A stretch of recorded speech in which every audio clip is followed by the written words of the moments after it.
Hello friends, welcome to the fifth lecture of solid state. In the last lecture we have studied about voids, interstitial voids, है ना।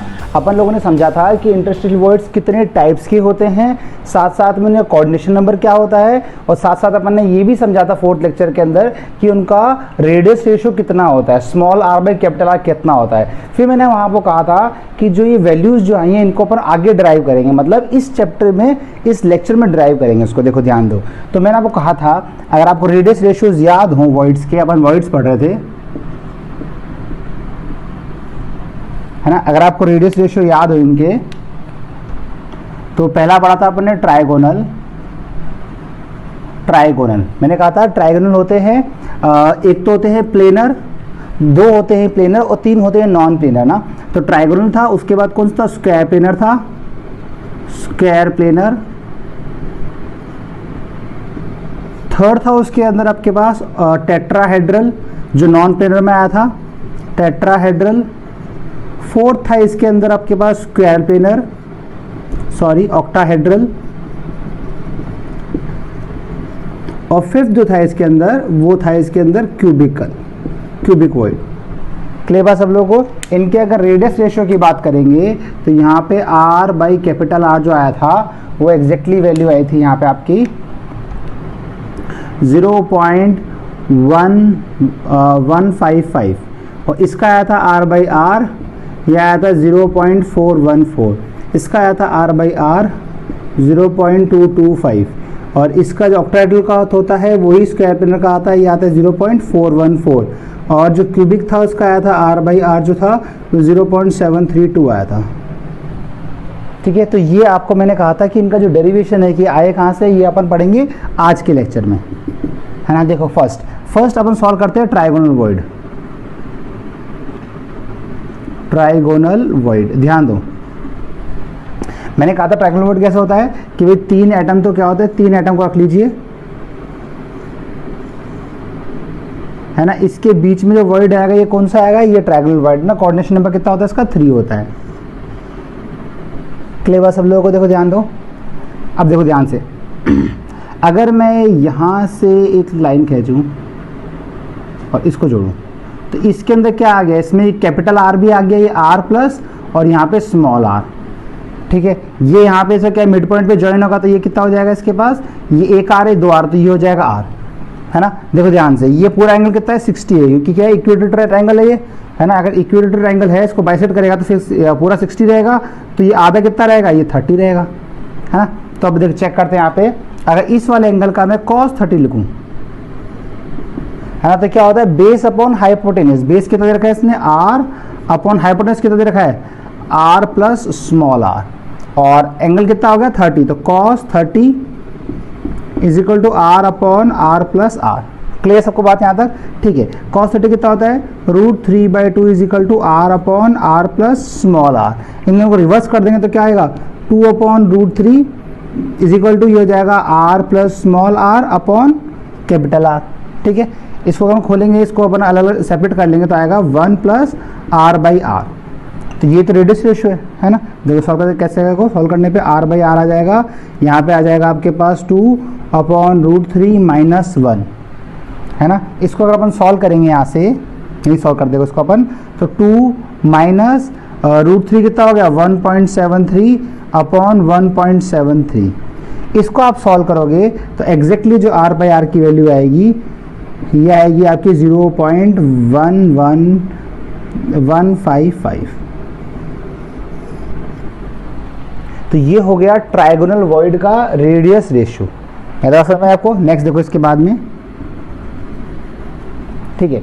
अब second निकालना सीखेंगे अपन किसका, square planar का। ध्यान दो, सेकंड सीखेंगे अपन स्क्वायर प्लेनर का।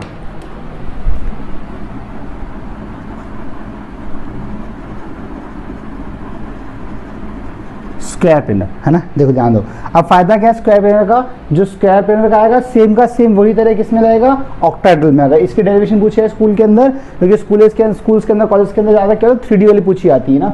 तो ये तीनों जो है, ये तीनों बहुत इंपॉर्टेंट है ना। जो आपके नीट के अंदर या फिर ना IIT JEE मेंस के अंदर, उसके अंदर ये तीनों बहुत इंपॉर्टेंट है। तो आपको जो स्क्वायर प्लेनर का आएगा वही क्या आएगा, ऑक्टाहेड्रल का आएगा। ठीक है, जो कैसे स्क्वायर प्लेनर अगर आपको याद हो तो कैसे होता है, 3 एटम्स होते हैं ऊपर, 2 3 4 होते हैं और बीच में क्या होता है, एक वॉइड होता है। यहाँ तक बात सही है। देखो इसके बाद में देखो यहाँ पे क्या बनेगा, एक अपना स्क्वायर बन जाएगा, ठीक है। अब देखो इसके अंदर अगर मैं इस लाइन को खींचूँ, मतलब इसका डायगोनल बनाऊँ, ठीक है, तो ये डायगोनल जो होगा ये कितना हो जाएगा, अगर ये यहाँ से यहाँ तक कहता है 2r है ना, 2r है, 2r है, तो डायगोनल कितना हो जाएगा, डायगोनल हो जाएगा ये भी 2r है, ये भी 2r, तो ये √2r हो जाएगा, है ना। तो ये क्या हो जाएगा, √2 इंटू 2r हो जाएगा। सही है। देखो ध्यान दो, ये भी r है और ये भी 2r है, ये भी 2r है, तो ये कहता है √2 इंटू 2r हो जाएगा। और यहाँ पे इसकी वैल्यू कितनी आ जाएगी, ये पूरा कितना आ जाएगा, 2 तो कैपिटल r है, एक छोटा r है, तो 2 तो इसमें कैपिटल r हैं और 2 ही इसमें क्या है, छोटे r है ना। 2 कॉमन आ गया, 2 से 2 कट जाएगा, तो √2r इजिकल टू कितना आ गया आपके पास, r प्लस स्मॉल r आ गया आपके पास, ठीक है। देखो सॉल्व कैसे करोगे इसको, यहाँ पे आ जाएगा √2r minus r is equal to capital R, है ना, स्मॉल r, तो r क्या हो जाएगा 1.414 माइनस 1 इजिकल टू r, ठीक है। अब ये हो जाएगा 0.414 is equal to r by capital R। तो ये किसकी वैल्यू आ गई, ये आ गई अपने पास स्क्वायर प्लेनर की रेडियस रेशियो की वैल्यू आ गई 0.414 आ गई, ठीक है। नेक्स्ट देखो, थर्ड जो है वो है टेट्राहेड्रल, और इसमें ड्राइव करेंगे अपन कि आपका जो रेडियस रेशियो आएगा वो कितना आना चाहिए, इसके अंदर 0.225 आना चाहिए। देखो कैसे, अब इसका थोड़ा सा आपको और क्रिटिकली सोचना पड़ेगा। देखो जैसे अगर मैं आपको एक क्यूब बना के दिखाऊं, ये क्यूब है, अब इसके अंदर पहले मैं एटम्स बनाऊंगा। देखो ध्यान दो कैसे बनेंगे, 1 एटम, 2 एटम, 3 एटम, है ना, ये तीनों एटम हो जाएंगे। ये तीनों एटम कौन से वाले होंगे, ये जो वो 3 एटम है जो एक ही प्लेन पे है। ध्यान दो, ये 3 एटम एक प्लेन पे हैं, जिससे मैंने कहा था ना, नीचे टेट्राहेड्रल क्या होता है, नीचे 3 एटम होते हैं जो एक प्लेन पे आते हैं ना, तो ये वाला और ये वाला, इन तीनों को आपको एक प्लेन पे लेना है, ठीक है। ये 3 एक प्लेन पे आ गए और उसके जस्ट एक ऊपर एटम होता है, ये वाला एटम, ये वाला एटम आ गया यहाँ पे। इसका मतलब ये ब्लू वाले ना, ब्लू वाले ये तो हैं एटम्स, और इन तीनों के, ध्यान दो, इन तीनों के बीच में बनेगा एक वॉइड, बीच में सेंटर में बनेगा एक वॉइड। क्लियर बात सब लोगों को, ये वॉइड बना रेड वाला, ये है अब क्या वॉइड, ठीक है। तो वॉइड के अंदर रेडियस क्या रहती है इसकी, वॉइड में रेडियस रहती है स्मॉल r, एटम की रेडियस होती है कैपिटल R। ध्यान दो, देखो अब देखो कैसे करोगे इसके अंदर, अगर मैं बोलूंगा ये डिस्टेंस, तो ये तो क्या है फेस डायगोनल, इसका मतलब ये √2a जो होगा ये तो हो जाएगा, ये 2 कैपिटल R है, 2 कैपिटल R है। 2 कैपिटल R क्यों है, देखो देखिए दोनों क्या है, दोनों ब्लू वाले एटम जो होंगे वो कैपिटल R होगा और वाइट जो होगा वो स्मॉल r होगा। ये अपन यहाँ पे करते आए थे, देखो ना, यहाँ पे देखो बीच वाला रेड वाला जो है ये स्मॉल r है, यहाँ पे ये रेड वाला वॉइड है, यहाँ पे आ गया, ठीक है। अब बताओ इसके अंदर क्या, अगर मैं यहाँ से एक बॉडी डायगोनल, तो क्या बॉडी डायगोनल के आधे पे आ जाएगा, तो इस बॉडी डायगोनल का आधा कितना होगा, देखो √3a/2, ये कितना होगा, इसमें एक तो आ जाएगा अपने पास कैपिटल R और एक आ जाएगा अपने पास स्मॉल r। क्लियर बात सब लोगों को, ठीक है। अब इसके देखो, इसके अंदर इसको मैं बोलूँगा इक्वेशन 1, इसको बोला मैंने इक्वेशन 2, इन दोनों को डिवाइड करेंगे, 1 डिवाइड बाई अगर 2 कर दूंगा, ध्यान देना क्या आएगा, तो ये आएगा आपके पास √3a/2 divide by √2a is equal to, ऊपर आ जाएगा r प्लस r, नीचे क्या आ जाएगा अपने पास 2r। बोला समझ में नहीं आई, है ना। देखो ध्यान दो, अब इससे क्या होगा, a से a तो कट जाएगा, है ना, और यहाँ से 2 से ये 2 भी कट जाएगा। अब ये क्या होगा, √3/2 हो जाएगा, √3/√2 हो जाएगा, और ये हो जाएगा r plus small r by capital R, ठीक है। ध्यान दो, इसके बाद में ये हो जाएगा 1 plus small r by capital R हो जाएगा।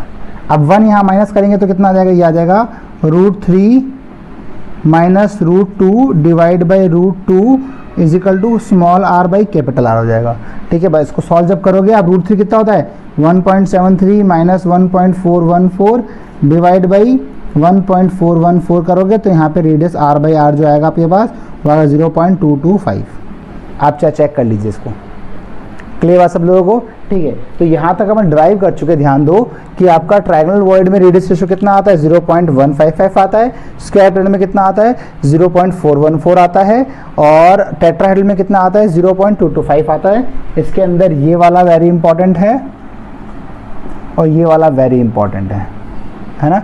यहाँ पे अपन थोड़ा एनसीईआरटी से एक्स्ट्रा चल रहे हैं ताकि, क्योंकि वो इंपॉर्टेंट चीज़ें हैं, एग्जाम से पूछी जाती हैं चीज़ें ना। ठीक है, नेक्स्ट देखिए इसके बाद। अब नेक्स्ट है ऑक्टाहेड्रल का। ऑक्टाहेड्रल का डेरिवेशन सेम का सेम ही होता है, सेम का सेम ये वाला ही स्क्वायर प्लेन वाला बनेगा, है ना। इसका मतलब अब जो नेक्स्ट है ऑक्टाहेड्रल,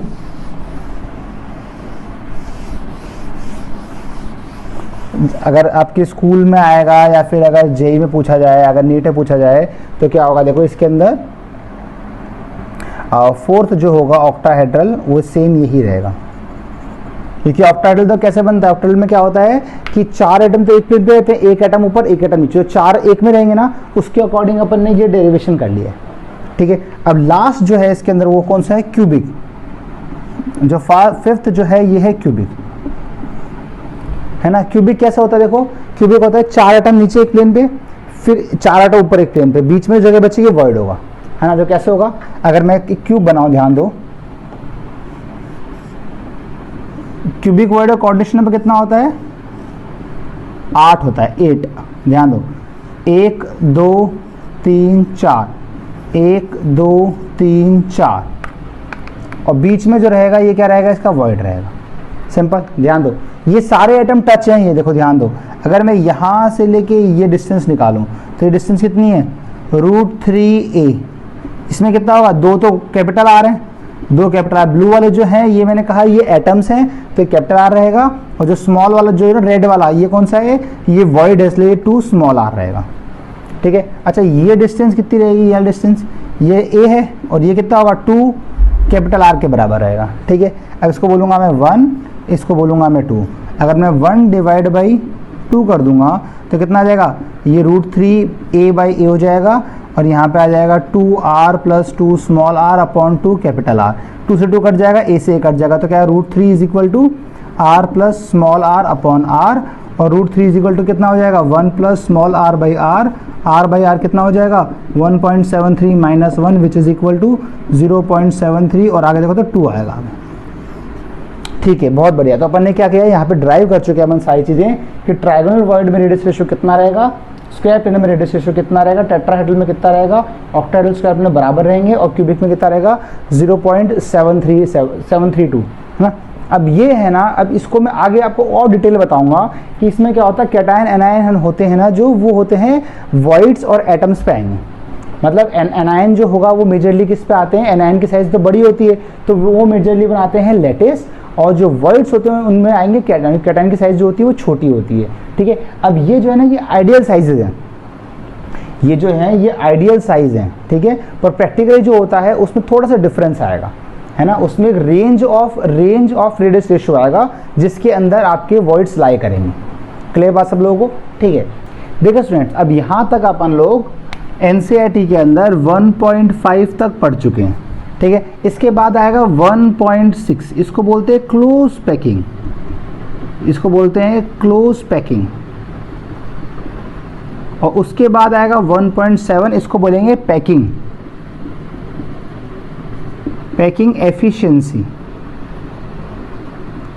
है ना। तो यहाँ पे हम हल्का सा सीक्वेंस ब्रेक करेंगे। अपन क्या करेंगे इसके अंदर, क्लोज पैकिंग पढ़ने से पहले अपन पढ़ेंगे पैकिंग एफिशिएंसी, फिर वापस से किस पे आएंगे, क्लोज पैकिंग पे आएंगे। ऐसा क्यों आएंगे, क्योंकि एनसीईआरटी में क्लोज पैकिंग्स का एफिशिएंसी निकालना नहीं बता रखा, बट अपन नीट और जेईई एडवांस, जेईई मेंस के हिसाब से अपन क्लोज पैकिंग के अंदर भी एफिशिएंसी निकालेंगे। समझ में आ रही है बात आपको? तो अपन क्या करते हैं, पहले पैकिंग एफिशिएंसी निकालना ही सीख लेते हैं, ताकि यहाँ पे अपन नॉर्मल जो आपके यूनिट सेल्स का पैकिंग एफिशिएंसी निकालेंगे, उसके बाद जब अपन क्लोज पैकिंग पढ़ेंगे तो उनके अंदर भी पैकिंग एफिशिएंसी निकालेंगे। ठीक है, तो जो नेक्स्ट टॉपिक अपना है उसका नाम है पैकिंग एफिशिएंसी। नेक्स्ट टॉपिक जो अपना है ये पढ़ेंगे अपन packing efficiency.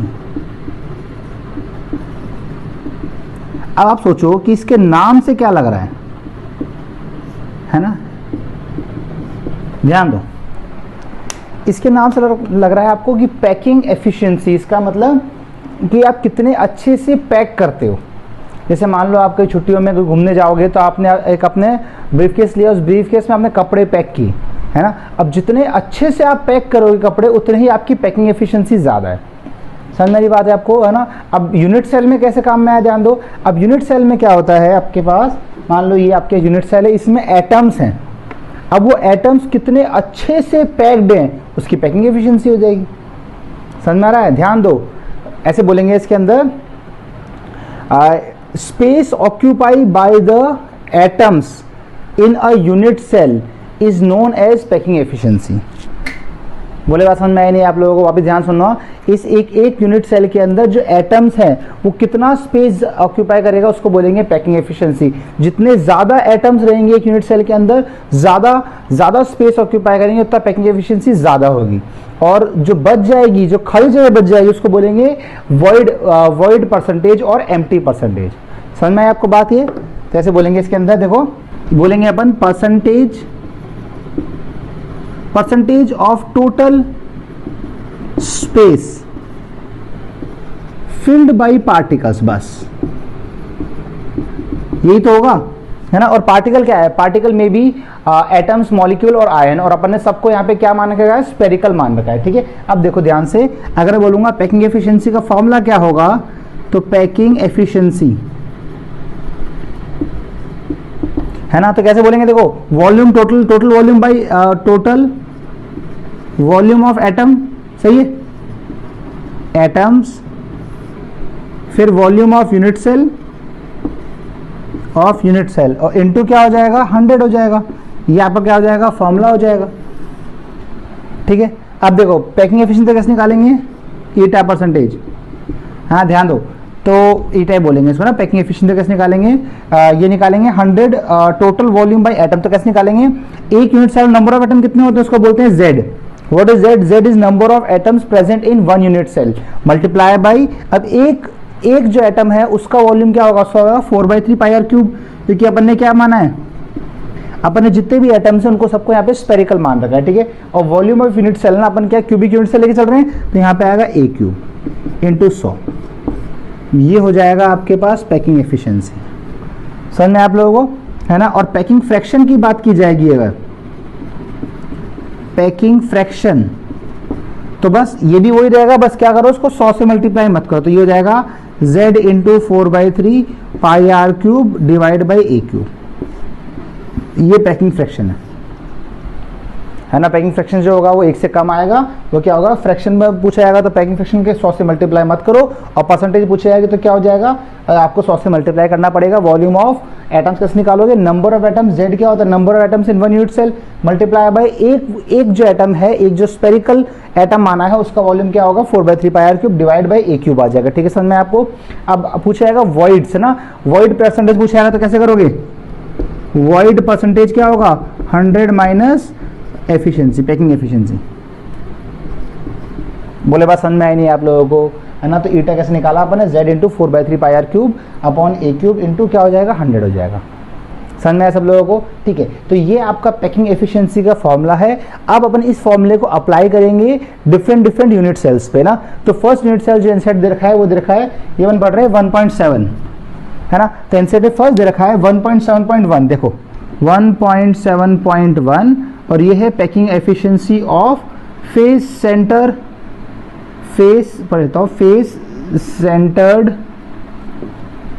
Cubic unit cell, ठीक है। एक क्यूबिक यूनिट सेल के अंदर आपके फेस सेंटर मतलब FCC के अंदर आपको निकालना है ईटा की पैकिंग एफिशिएंसी निकालनी है। देखो कैसे निकालोगे, बहुत ही सिंपल सी चीज़ है। देखो ये अगर मैं पूछूंगा, मतलब फर्स्ट पढ़ रहे हैं अपन FCC का, देखो तो ईटा क्या हो जाएगा, देखो ये होता है अपने पास Z, FCC के लिए Z कितना होता है, 4 अपन पढ़ चुके हैं।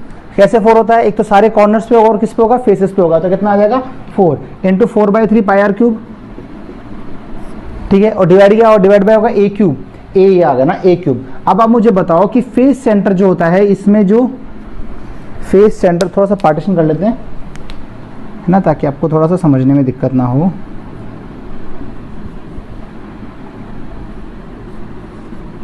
ठीक है, ध्यान दो।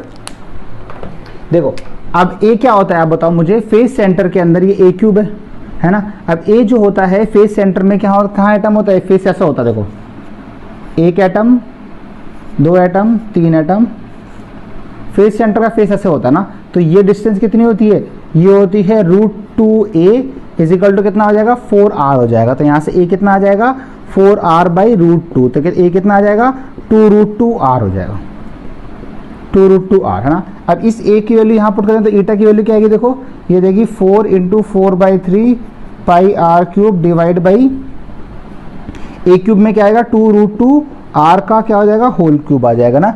और ये तो क्या होगा, पैकिंग एफिशिएंसी निकालनी अपने को, तो इंटू क्या करना पड़ेगा 100 भी करना पड़ेगा। अब यहाँ जब सॉल्व करोगे तो यहाँ से क्या होगा आपके पास r³ से r³ कट जाएगा और पाई की वैल्यू 3.14 रखोगे जब आप, तो ईटा की वैल्यू एग्जैक्टली 74% आएगी। ये इतना इंपॉर्टेंट है कि ये आपको याद ही होना चाहिए कि एफसीसी के अंदर जो पैकिंग एफिशिएंसी होती है कितनी आती है 74% आती है ना। और पैकिंग फ्रैक्शन बोलेंगे तो कितना हो जाएगा 0.74 हो जाएगा, समझ में आया। और अगर परसेंटेज वॉइड बोलेंगे या एम्प्टी परसेंटेज बोलेंगे तो ये आएगा आपके पास बचा हुआ ना, 100 में से 74 गया तो 26%। बोले बात समझ में आई नहीं आई आपको। तो इसका मतलब अपन अभी क्या किया, सबसे पहले 1.7.1 के अंदर क्या सीखा अपन ने कि एफसीसी का पैकिंग एफिशिएंसी कैसे निकालते हो सीखा अपन ने ना। बस क्या करना है यहाँ पे ए क्यूब, देखो ये फॉर्मूला सेम का सेम ही रहेगा, बस जेड चेंज होगा, ए चेंज होगा ना। जेड एफसीसी के लिए रहेगा 4, बीसीसी के लिए रहेगा 2 और सिंपल क्यूब के लिए रहेगा 1, अपन पहले पढ़ चुके हैं, ठीक है। और ए क्यूब क्या है, ए क्यूब की जगह यहाँ पे आ जाएगा √2a is equal to 4r, क्योंकि एफसीसी के अंदर क्या फेस पे एक एटम रहता है, तो ये पूरा डिस्टेंस कितना होगा √2a होगा इज इक्वल टू 4r आ जाएगा। तो यहाँ समझ में आए सबको बात। अब देखो इसके बाद नेक्स्ट अब पढ़ेंगे 1.7.2 पढ़ेंगे, जो पढ़ेगा जिसमें है packing fraction of body centred. अपन बिल्कुल एनसीईआरटी के सीक्वेंस लेके चल रहे हैं, पर अपन ऐसा नहीं है कि अपन से एनसीईआरटी तक ही पढ़ रहे हैं, अपन एनसीईआरटी के 2 लेवल ऊपर भी जा रहे हैं। क्यों जा रहे हैं, क्योंकि वो जब करोगे कि तभी आपको एनसीईआरटी डिटेल में समझ में आएगी और एग्जाम्स के अंदर ये चीज़ पूछी गई हैं। इसमें बिल्कुल भी कोई भी चीज़ एक्स्ट्रा नहीं है, जो चीज़ पूछी गई है, जो चीज़ पूछी जाती हैं वही चीज़ एक्स्ट्रा पढ़ाई जा रही है, बाकी आपको एनसीईआरटी थॉरली पढ़ाया जा रहा है, ठीक है। नेक्स्ट देखिए इसके बाद में सेकंड आपके पास है 1.7.2 packing efficiency of body centred cubic unit cell, है ना। आप लोगों ने साथ साथ में अपनी एनसीईआरटी खोल रखी होगी और साथ साथ में कॉपी भी खोल के रखी होगी, जैसे बता रहा हूँ वैसे से आपको करना भी है साथ साथ में, ठीक है। ध्यान दो, अब देखो कैसे करोगे आप, बिल्कुल सिंपल सी बात है। ईटा इज इक्वल टू क्या आएगा, वापस से फॉर्मूला तो Z is equal to 4/3 πr³। जितनी बार फॉर्मूला लिखोगे उतनी बार फॉर्मूले याद होंगे, है ना। जब भी कभी फॉर्मूला लिखने में आपको शॉर्टकट नहीं करना है ना। जेड बॉडी सेंटर जेड कितने होते हैं, 2 होते हैं, क्योंकि एक एटम तो कहाँ होगा पूरे हर कॉर्नर मिला के और दूसरा कहाँ होगा बॉडी सेंटर पे होगा, तो 2 हो जाएगा और यहाँ हो जाएगा 4/3 πr³। और ए की वैल्यू क्या होती है बॉडी सेंटर के अंदर, बॉडी सेंटर के अंदर यहाँ से लेके उस एटम तक, मतलब इस एटम से इस एटम तक क्योंकि तो बीच में एक एटम आएगा, इसका मतलब बॉडी सेंटर कितना होता है √3a होता है ना। तो ये होता है बॉडी सेंटर में होता है √3a is equal to 4r।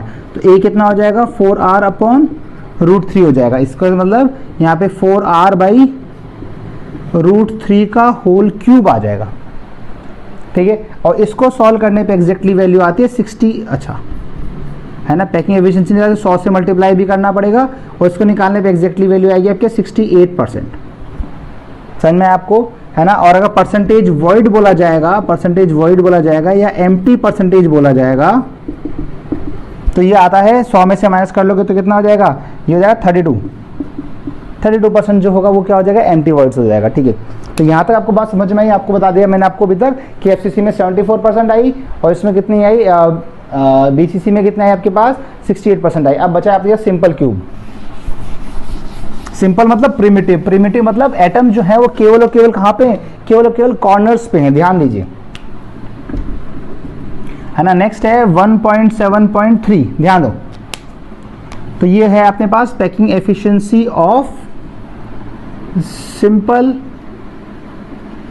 Cubic unit cell, ध्यान सुनना, packing efficiency of simple cubic unit cell ना। देखो इसके अंदर again we write the formula of packing efficiency which is z into 4/3 πr³ divided by a³, and we know the value of z in simple cubic, it is 1, 1 into 4/3 pi R cube upon A cube. And what is the relation between the A and the are?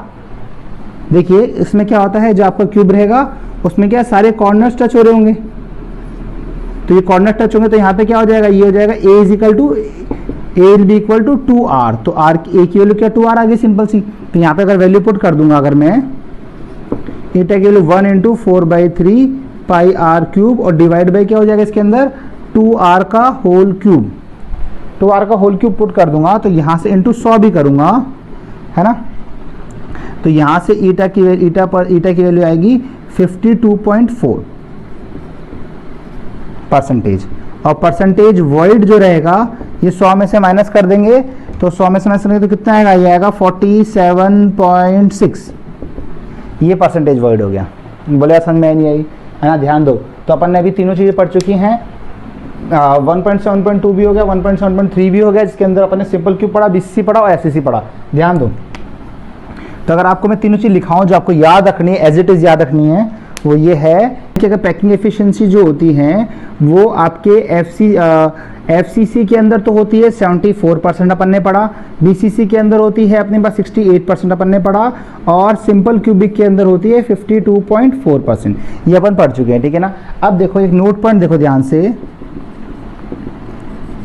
देखो FCC की 74% होती है, वो सबसे ज़्यादा है ना, पर इसकी सबसे ज़्यादा ये नहीं, मैक्सिमम 3D के अंदर जो पॉसिबल पैकिंग एफिशिएंसी है वो 74% ही हो सकती है। तो ऐसे बोलेंगे, देखो ध्यान सुनो अपने, मैक्सिमम इन 3D, है ना, 3D में होनी चाहिए ना, इन 3D, क्योंकि 2D के अंदर पैकिंग एफिशिएंसी इससे भी ज़्यादा आती है। मैं 3D की बात कर रहा हूँ, क्योंकि जो नेचुरल जो मॉलिक्यूल जितने भी आपके आसपास दिख रहे हैं सब किसके अंदर है, सॉलिड 3D के अंदर। ध्यान दो, इन 3D maximum packing efficiency is 74%, which is possessed by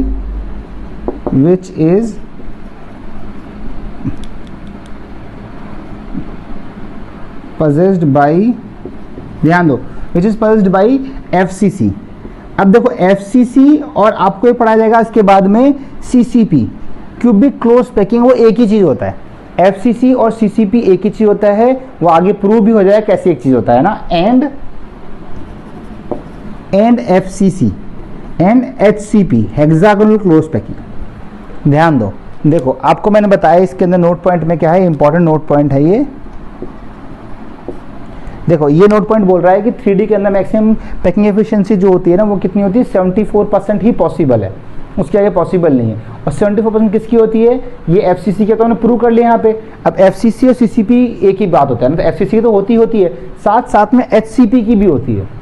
और HCP तो आपको पढ़ाया नहीं अभी तक, HCP में इसके बाद अभी पढ़ाऊंगा ना, जो मैंने आपको छुड़वाया है 1.6 जो पढ़ाया क्लोज पैकिंग, उसके अंदर HCP आएगा, है ना। तो अपन वहाँ पे उसको सॉल्व करना भी सिखाएंगे।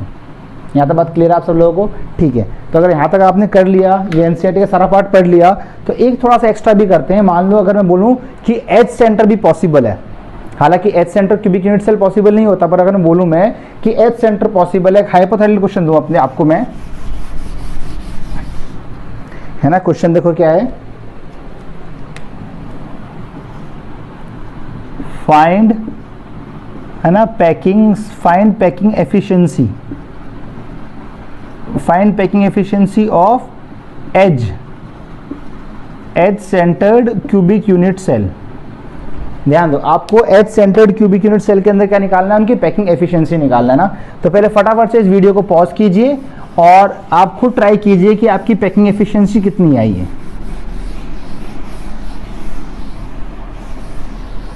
फटाफट इस वीडियो को पॉज कीजिए और आप खुद ट्राई कीजिए कि पैकिंग एफिशिएंसी कितनी आई है आपकी। देखो ध्यान से,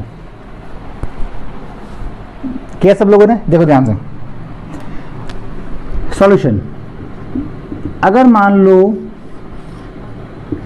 as centred cubic unit cell possible होता तो एटम्स कहाँ पे होते, कॉर्नर पे तो होते ही होते, और साथ साथ में कहाँ होते, एजेस पर भी होते। 1 2 3 4 5 6 7 8 9 10 11 12।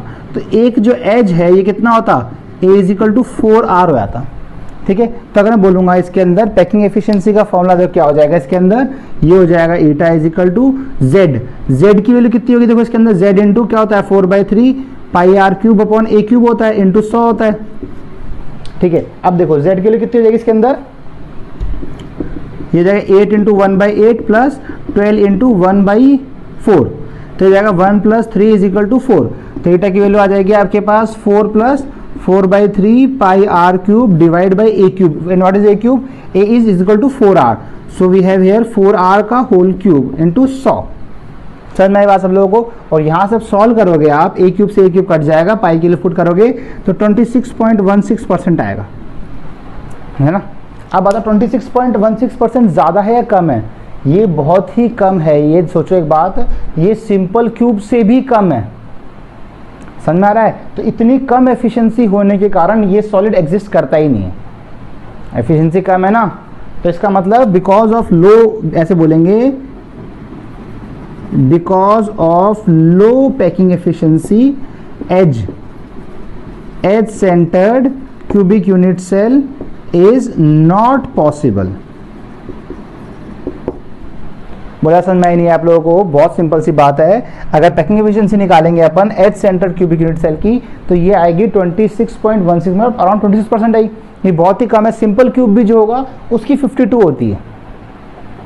समझ में आया? 52 होती है ना, तो ये तो बहुत ही कम आई है, तो उसकी भी आधी आ गई, है ना। तो इतनी आधी आ गई, इसका मतलब ये पॉसिबल होता ही नहीं है ना। इतनी कम पैकिंग एफिशिएंसी। सॉलिड की प्रॉपर्टी है कि एटम्स पास पास आएंगे, तो नॉर्मल सी बात भी है, ध्यान दो। जैसे अगर मान लो ये एक आपका सिंपल क्यूबिक है, सिंपल क्यूबिक है, इसका मतलब एक एटम यहाँ होगा, एक एटम आएगा, दोनों एटम क्या होंगे? टच होंगे, है ना। अब मान लो इसके अंदर बीच में हमने जबरदस्ती एक एटम और डाल दिया एज सेंटर बनाने के लिए, तो ये दूर दूर हो जाएगा। ऐसे ये भी दूर दूर हो जाएगा, ऐसे ये भी दूर दूर, ऐसे सब ये ना सारे एटम दूर दूर हो जाएंगे, ऐसे बड़ा हो जाएगा। अब ये बहुत बड़ा हो जाएगा, जब हर एज को आपने डबल कर दिया है, बड़ा हो जाएगा, तो बीच में तो बहुत सारी खाली जगह बच जाएगी, तो पॉसिबल ही नहीं है। ऐसा होगा तो एटम बीच में आ जाएगा उससे पहले। सोच पा रहे हो? बीच में जगह बच जाएगा तो एटम बीच में आ जाएगा, क्लोज पैकिंग बन ही नहीं पाएगा उसके अंदर। इसलिए क्या होता है, कहीं भी एज सेंटर पॉसिबल नहीं होता, because of its low packing efficiency. समझ में आया सब लोगों को यहाँ तक? तो आपको मैंने बताया कि पैकिंग एफिशिएंसी जो मैक्सिमम जो होती है वो होती है 74%, which is possessed by FCC और CCP, एक ही बात होती है, and as well as by your hexagonal close packing HCP। समझ में आया सब लोगों को यहाँ तक?